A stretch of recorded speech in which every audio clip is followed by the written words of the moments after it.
At the moment, the negotiations are really collapsed because Chelsea and Benfica are not speaking anymore. Then let's see if Chelsea in the next days will decide to return, to open again negotiations for Enzo. But for Benfica now is even more clear. There is no way to negotiate. 120 or nothing. Hello guys, welcome back on the channel. Fabrizio Romano here, as always, to keep you posted on the transfer market.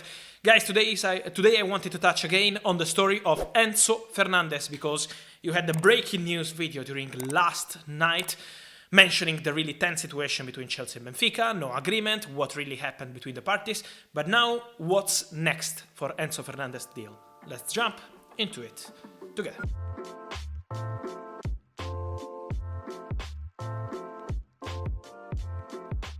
And so guys, welcome back here on the channel with Fabrizio, and today is important, I think, to mention again Enzo Fernandez, and I'm checking my phone to read you the words said by Benfica coach Schmidt. He was really furious on the Chelsea situation because he said, "We never wanted to sell Enzo Fernandez, he's a fantastic player, but there is a club that wanted to sign him," not mentioning Chelsea, but of course it's Chelsea. He said they tempted Enzo, but they know that they only can sign the player for the release clause value, 120 million euros.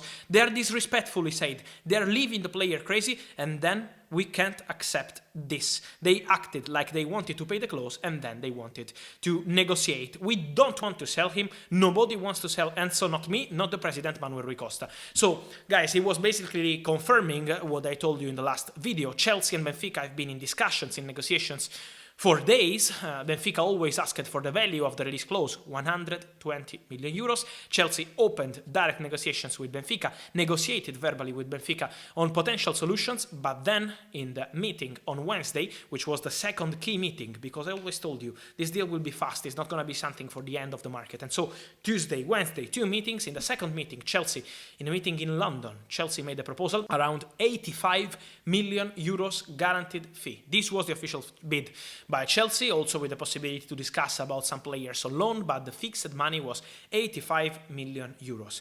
Two people were furious. The manager, Roger Schmidt, as we can see from his words, because the player was really tempted. Enzo Fernandez was now almost convinced of joining Chelsea, and then nothing happened between clubs. But also Manuel Ricosta, Benfica president, because Manuel Ricosta has always been clear with the fans, with the players, with the manager, with the board, the Benfica legend, not just the president, because Manuel Ricosta has been a fantastic midfielder, but also president of Benfica now.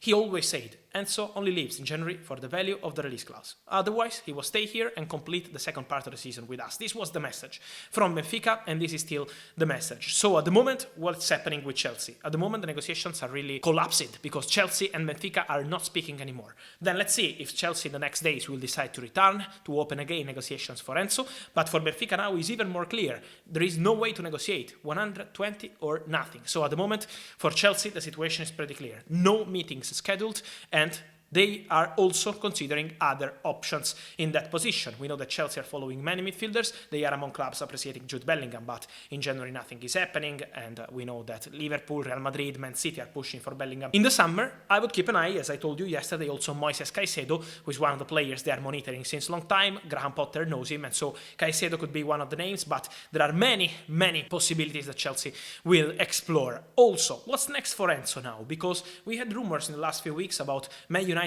prepared to invest 120 million on Enzo. I'm told this is not true, because Man United interest is confirmed. They appreciate the player, but they were never going to Benfica, meet and offer 120 million euros. This never happened. And so Man United have different kind of budget for January, and they're looking for a striker. They signed a new goalkeeper because Butland is here we go, is a done deal, will be announced soon. So Man United are focusing on the striker. They want to get a striker for Ten Hag, and they're focusing on 2K negotiations. Dalot and Rashford, new long-term contract. Also David De Gea, but Dalot and Rashford are two really important negotiations in this January, because Man United want to close it as soon as possible. They will try to push again with both players. And so Man United are not currently negotiating for Enzo, but let's see what happens in the summer, because if Enzo stays at Benfica until the summer, then it could be a really interesting race, because probably Man United will have new owners. Also with Liverpool, we have to see if they will have new owners and what kind of strategy they will do, because they're focused on Jude Bellingham, but we know that Liverpool also had an interest in Enzo Fernandez, but the rumors from Portugal of Liverpool triggering the clause or offering 120 million euros were absolutely not true. Liverpool never wanted to invest 120 million euros on a midfielder in January, because their main target is Jude Bellingham, who is not as of now, available in January. And so Enzo was appreciated by Liverpool, but they never made that kind of proposal and they never triggered the clause. But in the summer could be a different story because, for example, Real Madrid have sent their scouts to follow Enzo when he was in the first months at Benfica and also the World Cup, but they're never investing that money in January on a midfielder. Real Madrid, we mentioned, but Liverpool and Man United also appreciate the player, but not at these conditions, not for 120 millions, and not so in January. So let's say if Enzo stays at Benfica until the end of the season and the other clubs can jump again in the race, let's see if Chelsea will decide to return. But again, while I'm speaking, there are no new meetings scheduled, and so it's going to be an interesting situation. But Enzo at the moment stays at Benfica. They offered him also an integration to his salary and to his contract to extend, and so to have different kind of situation and to be relaxed again about Benfica situation. But for sure, Enzo situation is one of the most interesting for this 2023. And so guys, I wait for your opinion on Enzo Fernandez. Let me know, where do you think he will end up this year? I want your opinion here in the comments. As always guys, remember to subscribe to the channel, like this video, turn on the notification bell for all the stories, and see you soon with Fabrizio. Ciao!